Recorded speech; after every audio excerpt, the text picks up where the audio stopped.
Kiai Haji Abdul Hamid atau Mbah Hamid juga kondang dipanggil Kiai Haji Hamid Pasuruan, lahir di Lasem, tanggal 22 November tahun 1914 Masehi, 4 Muharram 1333 Hijriah, merupakan seorang ulama, pendakwah, dan pengasuh pondok pesantren yang banyak mengabdikan diri dalam pengembangan agama Islam di kota Pasuruan, Jawa Timur.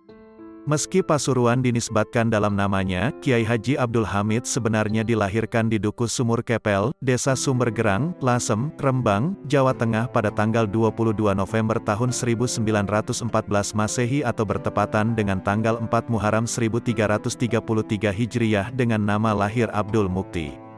Kedua orang tuanya juga merupakan keluarga ulama, pendakwah yang disegani masyarakat. Ayahnya adalah Kiai Haji Abdullah bin Kiai Haji Umar, sedangkan ibunya adalah Nyai Raihanah binti Kiai Haji Sidik. Semasa kecil ia dikenal sebagai anak nakal yang seringkali membuat jengkel orang-orang Tionghoa di lingkungannya. Kala itu hubungan masyarakat Tionghoa dengan pribumi memang seringkali tak akur, terlebih waktu itu orang Tionghoa sering mendapat perlakuan khusus dan pembelaan dari pemerintah Hindia Belanda. Akibat kenakalannya, ia seringkali dicari oleh aparat Hindia Belanda. Rumah Kasdan, seorang sopir yang tinggal di daerah Kauman, sering menjadi tempat sembunyinya. Abdul Mukti muda juga sering menyamar menjadi perempuan untuk mengelabui aparat yang mencarinya. Semasa kecil ia juga sangat jarang berdiam di rumah. Hobinya adalah bermain sepak bola dan layang-layang setiap hari, hingga membuat orang tuanya khawatir keselamatan dan kewajiban belajar mengajinya yang sering terbengkalai meski tak sepenuhnya ditinggalkan. Semasa kecil ia juga dikenal dengan panggilan Bedudul, plesetan dari nama panggilannya, Dul, sekaligus menunjukkan betapa nakalnya ia saat itu. Pada usia 12 tahun, Abdul Mukti muda dikirimkan ayahnya ke pondok pesantren Kasingan, Rembang yang saat itu diasuh oleh Kiai Khalil bin Harun, mertua Kiai Haji Bisri Mustafa, dengan maksud belajar sekaligus mengurangi kenakalannya. Di tempat ini, ia hanya belajar sekitar 1,5 tahun dan kemudian pindah ke pondok pesantren Tremas di Pacitan yang saat itu diasuh oleh Kiai Haji Dimyati. Tremas juga dikenal sebagai salah satu pesantren yang berkualitas dan maju baik dalam segi ilmu yang diajarkan maupun administrasi pengelolaannya saat itu. Pada usia 15 tahun, sekitar tahun 1930, Abdul Mukti muda diajak kakeknya, Kiai Haji Sidik menunaikan ibadah haji. Dalam proses berhaji ini, Abdul Mukti muda mendapat pengalaman spiritual berjumpa dengan Rasulullah. Mendengar tanda-tanda keistimewaan ini, kakeknya kemudian menjodohkannya dengan cucunya yang lain, sepupu Abdul Mukti muda dari paman jalur ibunya, Kiai Haji Ahmad Kusyairi. Meski demikian ia tak langsung dinikahkan, ia harus kembali menuntut ilmu dahulu ke Tremas. Sepulang berhaji Abdul Mukti kemudian mengganti namanya menjadi Abdul Hamid. Di Tremas inilah, Abdul Hamid muda mendapat gemblengan ilmu agama yang mumpuni. Setelah 5 tahun menimba ilmu di pesantren ini, ia kemudian dipercaya menjadi lurah pondok, dan 4 tahun kemudian ia telah dipercaya untuk mengisi pengajian di masjid. Selain belajar, ia juga sering berkholwat atau menyendiri di sebuah bukit di dekat pesantren. Ia juga jarang keluar kamar hingga dijuluki plentu. Total ia menghabiskan 12 tahun dalam menuntut ilmu di Tremas. Semasa di Tremas ini ia juga bersahabat dengan Kiai Haji Ali Maksum yang menjadi Rais Amsyuriah pengurus besar Nahdlatul Ulama periode tahun 1980 sampai tahun 1984 dan Mukti Ali yang kemudian menjadi Menteri Agama di masa pemerintahan Orde Baru tahun 1971 sampai tahun 1978. Berikut akan diuraikan beberapa kisah karomah Kiai Hamid Pasuruan. Malaikat Jibril datang menyampaikan salam dari Allah untuk Kiai Haji Hamid Pasuruan. Di dunia ini tidak sedikit orang yang beranggapan alam gaib itu tidaklah ada. Meski demikian, ada pula orang yang percaya, akan tetapi kepercayaan mereka cuma sekedar tahu saja, tidak ada pemantapan hingga 100%. Lain halnya dengan orang Islam yang memang benar-benar yakin dengan rukun iman yang nomor 6, yakni percaya kepada qada dan qadar atau ketetapan-ketetapan Allah, baik yang buruk maupun yang baik. Memang sangat sulit sekali meyakini barang yang tidak ada wujudnya, tetapi kita sebagai umat Islam wajib hukumnya percaya 100% dengan adanya alam gaib itu ada. Dalam Al-Quran dijelaskan, tidak ada yang mengetahui barang gaib kecuali Allah Subhanahu wa Ta'ala. Meskipun demikian, Anda jangan terburu-buru dalam mengambil kesimpulan. Memang dalam ayat tersebut Al-Quran menjelaskan sedemikian rupa, akan tetapi para ulama ahli tafsir sepakat bahwa ada orang-orang tertentu, kekasih Allah di dunia ini yang memang diizini atau diberitahu oleh Allah Subhanahu wa Ta'ala dalam masalah kegaiban tersebut. Contohnya adalah cerita Kiai Hamid. Al-Kisah, dahulu ada santri yang bernama Ihsan, ia adalah salah satu hadam, pembantu Kiai, yang paling dekat dengan Kiai Hamid. Bahkan setiap malam, Ihsan disuruh tidur di ruang tamu Kiai Hamid. Selain terkenal akan tawadu dan kewaliannya, Kiai kelahiran kota Lasem tersebut juga terkenal akan keistiqomahan dalam ibadahnya. Setiap malam beliau tidak pernah meninggalkan qiyamul lail, salat tahajud. Pada suatu malam tepatnya pukul 0 istiwa, setelah melakukan salat tahajud Kiai Hamid membangunkan Ihsan. "Ihsan, Ihsan, tangio nak. Ihsan, Ihsan, bangunlah nak." Begitulah cara halus Kiai Hamid ketika membangunkan santrinya. Ihsan pun bangun, sambil mengucek-ucek matanya ia berkata, "Wonten nopo Kiai?" "Ada apa Kiai?" tanya Ihsan. "Awakmu saiki sembayang teros le mari moco Al-Fatihah ping 100, mari ngono le wes mari awakmu metuo nang ngarepe gang pondok, deloen onok opo nang kono. Sekarang kamu salat, lalu sesudahnya kamu baca surat Al-Fatihah sampai 100 kali, kalau sudah selesai kamu keluarlah ke gang pondok, lihatlah ada apa di sana," perintah Kiai Hamid. "Inggih Kiai," jawab singkat sang santri. Ia pun langsung pergi ke kamar mandi untuk berwudu. Singkat cerita setelah Ihsan membaca surat Al-Fatihah, ia lalu keluar dari gang pondok tepatnya di Jalan Jawa atau yang sekarang namanya berubah menjadi Jalan Kiai Haji Abdul Hamid. Pada waktu Ihsan keluar dari pondok, jarum jam kala itu menunjukkan tepat pukul 1 dini hari. Nyanyian jangkrik senantiasa mengiringi langkah kaki Ihsan. Terangnya sinar rembulan menjadi penerang jalannya. Sesampainya di Jalan Jawa, Ihsan melihat ada mobil dari arah barat. Lalu mobil tersebut berhenti tepat di depannya. Kaca mobil tersebut terbuka, "Ihsan mau apa malam-malam kok di sini?" Begitulah suara yang keluar dari dalam mobil tersebut. Karena lampu dalam mobil tidak dihidupkan, Ihsan pun tidak bisa melihat dengan jelas siapa yang berbicara dengannya. Ihsan pun masih tercengang dan kebingungan suara siapakah itu. Akhirnya pintu mobil itu pun terbuka dan yang keluar adalah Ibu Nyai Hajah Nafisah Ahmad, istri Kiai Hamid. Ternyata yang ada di dalam mobil tersebut adalah rombongan Ibu Nyai Hajah Nafisah yang datang dari Jakarta. Ihsan masih belum menjawab pertanyaan yang tadi. "Ya sudah kebetulan, kalau begitu tolong bawakan barang-barang yang ada di dalam mobil, sekalian dengan barangnya istrinya Paman Akib," perintah Ibu Nyai Nafisah. Tanpa pikir panjang Ihsan pun langsung menurunkan semua barang yang ada di dalam mobil. "Bagaimana San? Pas kan? Itu tadi waktu aku salat, malaikat Jibril datang menyampaikan salam dari Allah, dan memberitahu kalau istriku akan datang jam 1 malam. San, benar di dalam Al-Quran dijelaskan, bahwasannya tidak ada siapapun yang mengetahui tentang masalah gaib. Ya, contohnya kejadian tadi itu termasuk gaib.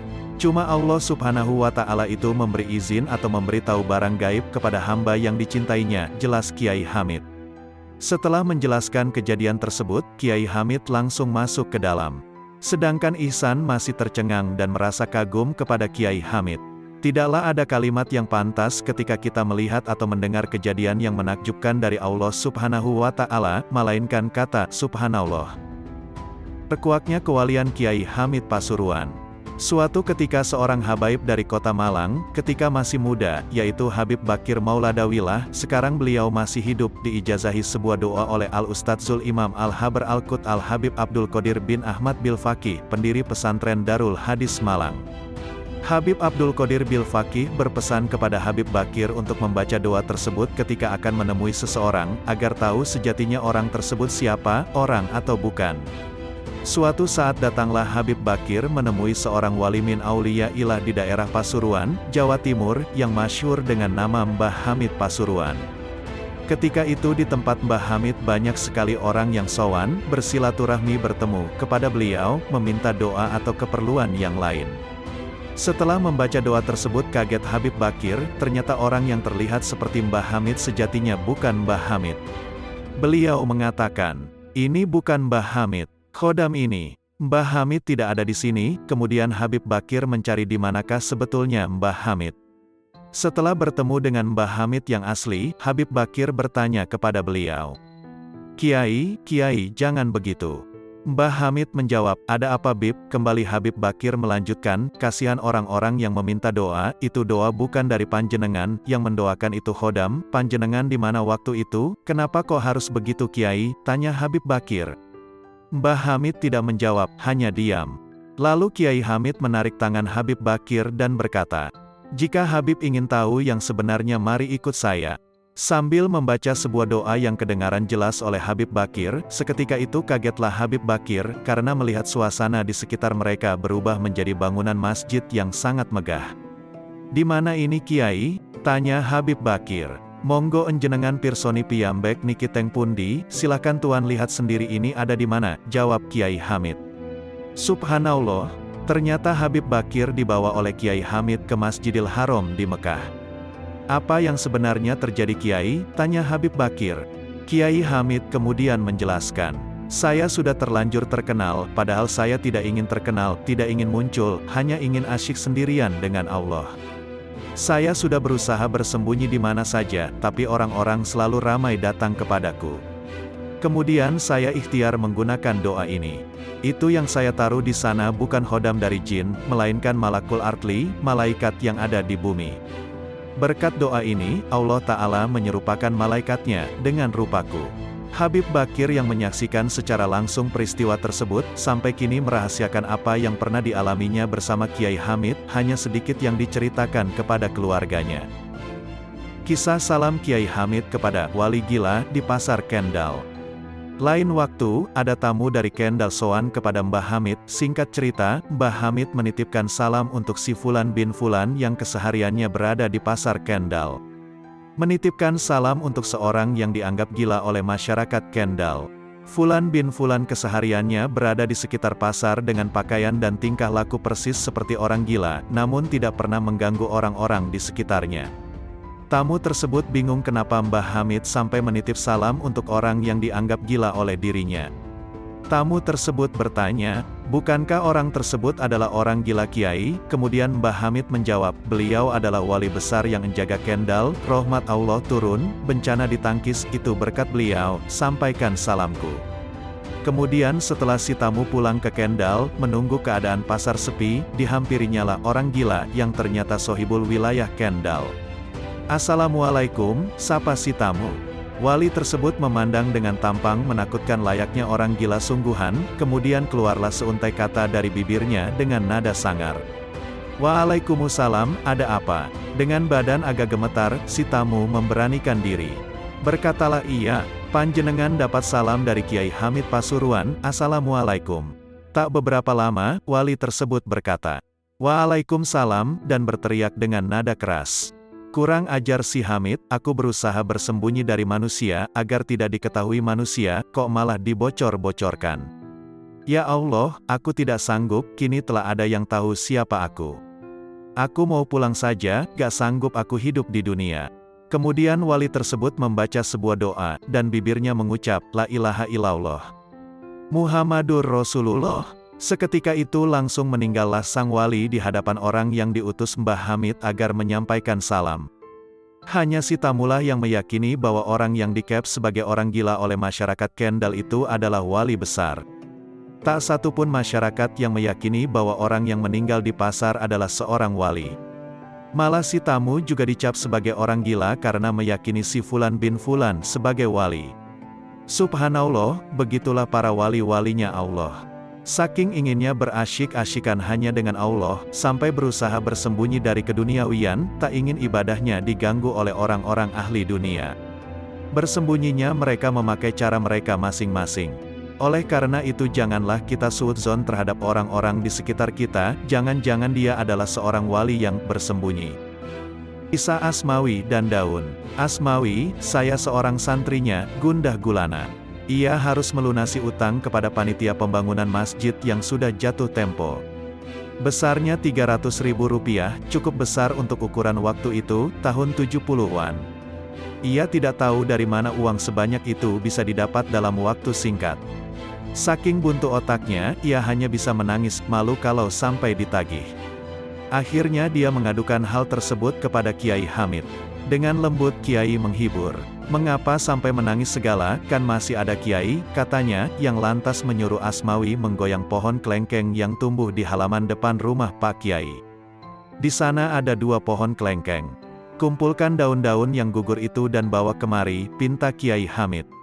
Setelah menerima daun-daun kelengkeng itu, Kiai Hamid memasukkannya ke dalam saku baju. Ketika ditarik keluar, di tangannya tergenggam uang kertas. Kemudian menyuruh Asmawi melakukan hal sama tapi pada pohon kelengkeng yang lainnya.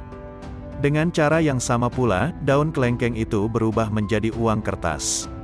Setelah dihitung Asmawi, jumlahnya Rp225.000. Masih kurang Rp75.000. Tiba-tiba datang seorang tamu menyerahkan uang tunai Rp75.000 kepada Kiai Hamid. Jadi klop Rp300.000. Menguji kewalian Kiai Hamid. Tapi yang dialami Said Ahmad, santri lainnya, justru sebaliknya. Ia seolah ingin menguji kewalian Kiai Hamid yang telah kesohor itu. "Saya ingin tahu, apakah Pak Kiai tahu bahwa saya ingin diberi makan olehnya," katanya, suatu hari ketika pulang dari Surabaya. Ia tidak percaya terhadap kewalian Kiai Hamid. Sampai di Pasuruan, dia langsung ke rumah Pak Kiai. Kebetulan saat salat Isya sudah masuk. Ia pun ikut salat berjamaah. Usai salat, dia tidak langsung pulang, melainkan menunggu sampai jamaah pulang semua. Lampu teras rumah Kiai Hamid pun sudah dipadamkan, pertanda pemilik rumah siap-siap beristirahat. Dengan demikian, dia pikir, niatnya berhasil, yaitu bahwa keinginannya untuk ditawari makan oleh Kiai tidak diketahui. Lalu ia pun melangkahkan kaki meninggalkan masjid. Ternyata dari rumah Kiai Hamid ada yang melambaikan tangan kepadanya. Dengan langkah ragu, ia pun mendekati si pelambai. Ternyata tuan rumah sendiri yang memanggilnya. "Makan di sini ya," kata Kiai Hamid sambil senyum. Ia pun diajak masuk ke ruang tengah. Di sana hidangan sudah tersaji. "Maaf, lauknya seadanya," kata Kiai santai. "Sampeyan tidak bilang-bilang sih." Said tersindir. Dan sejak itu dia percaya, Kiai Hamid adalah wali. Pengalaman Miskat. Miskat lain lagi pengalamannya. Ia sering tertebak apa yang ada di benaknya. Beliau tahu maunya orang, katanya. "Saya belum bilang apa-apa," beliau sudah menjawab. Suatu hari Miskat diberi pisang oleh Kiai Hamid dengan pesan agar kulitnya diberikan kepada kambing. "Ini pisang, silakan makan, dan kulitnya kasihkan ke kambing," kata Kiai Hamid. Karena dia tidak melihat ada kambing di sekitarnya, kulit pisang itu pun dibuangnya. Ba'da asar dia dipanggil Kiai. "Mana kulit pisang tadi?" tanya Kiai Hamid. "Saya buang Kiai," jawab Miskat ringan. "Loh, gimana kamu, disuruh memberikan ke kambing, malah dibuang," kata Kiai. Tak berapa lama, ada orang mengantarkan seekor kambing kepada Kiai Hamid, Miskat pun melongo. Pada kesempatan yang lain, Miskat diminta menghadap Nyai agar menyediakan lauk daging ayam. "Tolong bilang sama Bu Nyai, Kiai ingin makan dengan lauk daging ayam," pesan Pak Kiai. "Hari ini menunya bukan daging ayam," jawab Bu Nyai. "Besok baru motong ayam." Ba'da maghrib, Miskat dipanggil lagi. "Maaf Kiai," Bu Nyai bilang, "hari ini menunya bukan daging ayam. Besok baru mau motong ayam," kata Miskat hati-hati. Ia takut dimarahi. "Namun, apa jawab Kiai Hamid? Lihat di atas meja, itu kan daging ayam," katanya. Betul, dari arah meja tercium aroma daging ayam. Rupanya seseorang baru saja mengantarkan ke rumah Pak Kiai. Gus Zaki dan naik feri ke Madura. Lain lagi pengalaman Gus Zaki, salah seorang pengajar pesantren. Ketika tengah diserang rasa sakit mah yang tidak ketulungan, ia sempat mengerang dan bahkan menggelepar di pembaringan. Dokter sudah mengobatinya, namun tak juga kunjung reda nyerinya. Semua keluarga pun sudah datang membesuk. Kiai Hamid, yang diminta datang untuk memberikan doa, kebetulan tidak ada di rumah.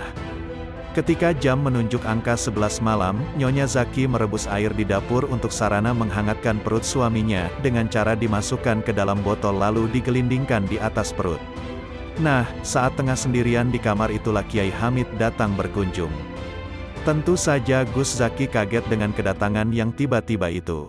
Masalahnya, ia merasa semua pintu sudah ditutup rapat, kok tahu-tahu ia sudah ada di depannya. Pada kesempatan itu Kiai Hamid mengulurkan tangan kanannya dan menempelkannya ke perut Gus Zaki, yang dalam posisi berbaring di tempat tidur. Lantas Zaki tidak merasa sakit lagi di perutnya. Dan ketika disuruh duduk, ia pun bisa duduk padahal tadinya jangankan duduk, menggeser badan sedikit saja, sakitnya bukan main. Usai itu, Kiai Hamid berpesan agar Zaki tidak banyak bergerak dulu. Sepeninggal Pak Kiai, Zaki baru merasa ada kejanggalan. Dari mana beliau masuk? Apa benar itu tadi Kiai Hamid, pikirnya. Kalau betul itu tadi Kiai Hamid, kok tidak memberi uang? Sebab biasanya Pak Kiai tak pernah absen memberi uang. Ketika tengah dibebani pikiran seperti itu, istrinya masuk. Dia heran melihat suaminya duduk dan dengan posisi kursi dan bantal yang awut-awutan. Kalau jatuh, bagaimana, pikirnya. Siapa yang memindahkan bantal, tanyanya. Namun pertanyaan itu tak digubris Zaki. Ia malah balik menyuruh istrinya. Coba cek semua pintu, pintanya. Semuanya terkunci, kata istrinya. Memang ada apa? Baru saja Kiai Hamid datang kemari, kata Zaki sambil menceritakan semua yang dialaminya. Keesokan paginya, ba'da salat subuh, Kiai Hamid datang. Bagaimana keadaanmu, Ki? Alhamdulillah, sudah baik. Tadi malam, kata Zaki tapi terputus. Sudah, kata Pak Kiai sambil menyetakan telunjuknya di bibir. Beliau lalu menyerahkan uang Rp500.000 kepada Zaki, lalu pergi. Rupanya beliau membayar utangnya semalam, pikir Zaki. Suatu malam Kiai Hamid sekeluarga pergi ke Madura dengan mengendarai sebuah mobil. Begitu sampai di Pelabuhan Tanjung Perak Surabaya, di sana sudah antre 15 unit mobil yang siap menyeberang ke Madura. Sedangkan kapal feri yang akan mengangkut yang terakhir hari itu, belum tampak. Daya angkut kapal feri itu adalah 15 unit mobil, tapi Kiai Hamid tetap meminta sopir menunggu di pelataran pelabuhan. Mobil yang antre paling belakang tahu-tahu berputar balik dan ngeloyor pergi meninggalkan pelabuhan. Maka jadilah beliau menyeberang ke Pulau Garam. Menghajikan Qori. Ketika akan berangkat ke Medan untuk mengikuti MTQ ketiga tahun 1971, Haji Solehudin memberanikan diri pamitan kepada Kiai Hamid. Padahal 2 tahun sebelumnya ketika akan ikut ambil bagian dalam event tersebut di Bandung dan Banjarmasin, dia tidak berani, lantaran sikap masyarakat Pasuruan yang belum bisa menerima perlombaan pembacaan Al-Quran dengan dilakukan. Hadiahnya apa? Kiai Hamid bertanya. Juara pertamanya dikirim pergi haji, jawabnya sopan. Baiklah, saya doakan, kata Kiai Hamid, sambil berpesan agar sesampai di Medan dia langsung menuju ke Masjid Sultan Utsman. Salat 2 rakaat dan baca doa hasbunallah wa ni'mal wakil 350 kali. Jangan ditambah, dan jangan dikurangi. Namun, ketika pesan dilaksanakan, Solehudin tidak percaya diri. Maka pembacaannya ditambah 2 kali lipat lagi hingga jumlah seluruhnya 1050 kali. Hasilnya, dia memang menjadi juara, tapi juara ketiga. Sepulang dari Medan, dia sowan ke Kiai Hamid untuk melaporkan hasil yang diraihnya di arena MTQ. Beliau bertanya, apakah pesan saya dilaksanakan semua? Ya Kiai, jawab Soleh. Berapa kali? 350 kali. Berapa kali 350? 3 kali. Lah itu, kamu baca 3 kali, ya juara 3, ujar Kiai setengah bercanda. Pada tahun 1974 menghadapi MTQ ke-7 di Surabaya, dia sowan lagi kepada Kiai Hamid dan mohon didoakan agar menjadi juara pertama. Saat itu rumah Kiai Hamid penuh tamu. Belum sempat dia membuka mulut, Pak Kiai berkata kepada tamu-tamunya. Sampeyan saksikan ya, Solehudin ini ke Makkah dengan naik Al-Quran. Soleh kemudian disuruh membaca Al-Quran di depan mereka semua. Kiai Hamid lalu melepas sorbannya dan menaruhnya di atas kepala Soleh sambil berkata, berhasil, amin amin. Dengan bekal itu Soleh pergi ke Surabaya dan pulang dengan memboyong gelar juara pertama MTQ ke-7 dan menunaikan ibadah haji sebagai hadiahnya. Kiai Hamid dan Kiai Syamsul Arifin. Pada suatu hari Kiai Asad Samsul Arifin dari Situbondo mengatakan kepada salah seorang muridnya, bahwa dia sudah rindu kepada sohibnya, Kiai Hamid, di Pasuruan, jarak Pasuruan Situbondo 70 km. Tak berapa lama kemudian, pintu rumah Kiai Asad diketuk orang. Setelah dibuka, ternyata Kiai Hamid telah berdiri di depan pintu. "Wah, kebetulan, saya memang kangen sama sampeyan," kata Kiai Asad. "Berarti telinga sampeyan memang lebar." "Bukan begitu, telinga saya tidak lebar," jawab Kiai Hamid. "Tapi mulut sampeyan yang panjang hingga suara sampeyan terdengar di Pasuruan." Keris dalam perut Kiai Hamid, kisah kewalian Kiai Hamid Pasuruan. Kesabaran ketika disantet orang. Waktu Kiai Hamid masih terbilang baru di kota Pasuruan, kehidupan beliau tidak secara tiba-tiba disegani, dihormati, dan dicintai oleh masyarakat. Banyak sekali orang yang hasut kepada putra Kiai Abdullah ini, akan tetapi, itu semua tidak pernah diambil pusing oleh beliau. Sifat sabar dan penuh tawakal itulah yang selalu beliau pakai untuk menghadapi semua itu. Pernah pada suatu ketika, Kiai Hamid memanggil Kiai Haji Abdurrahman yang masih adik ipar beliau sendiri, ke dalamnya. Setelah masuk, Kiai Abdurrahman ini langsung duduk di depan Kiai Hamid yang sedang duduk di atas tempat tidurnya. "Man, kowe arep tak keweroh, tapi kowe ojo ngomong nang sopo-sopo yo. Man, kamu mau aku beritahu, tapi kamu jangan bilang ke siapa-siapa ya," kata Kiai Hamid. "Inggih Kiai," jawab Kiai Abdurrahman singkat. Setelah menjawab demikian, akhirnya tak lama Kiai Hamid membuka baju yang dikenakannya, dan ternyata, di dalam tubuh beliau terlihat jelas ada sebuah keris yang melekat di dada seperti halnya orang yang terkena ilmu santet. Sontak Kiai Abdurrahman terperangah dan terkejut melihat itu semua. "Kiai, siapa yang membuat Anda seperti itu?" kata Kiai Abdurrahman dengan nada yang menunjukkan seakan-akan tidak terima kakak iparnya dizolimi oleh orang. "Sudah, kamu tidak perlu tahu, yang penting kamu jangan bilang sama siapa-siapa ya." Itu di depan ada Nusa, panggilan akrab Kiai Hamid kepada istrinya Ibu Nyai Nafisah di depan. "Kalau kamu ditanya, bilang tidak ada apa-apa, sudah sekarang kamu pulang." Akhirnya Kiai Abdurrahman keluar meninggalkan kamar dengan raut wajah yang sedih setelah melihat kakak iparnya dizolimi.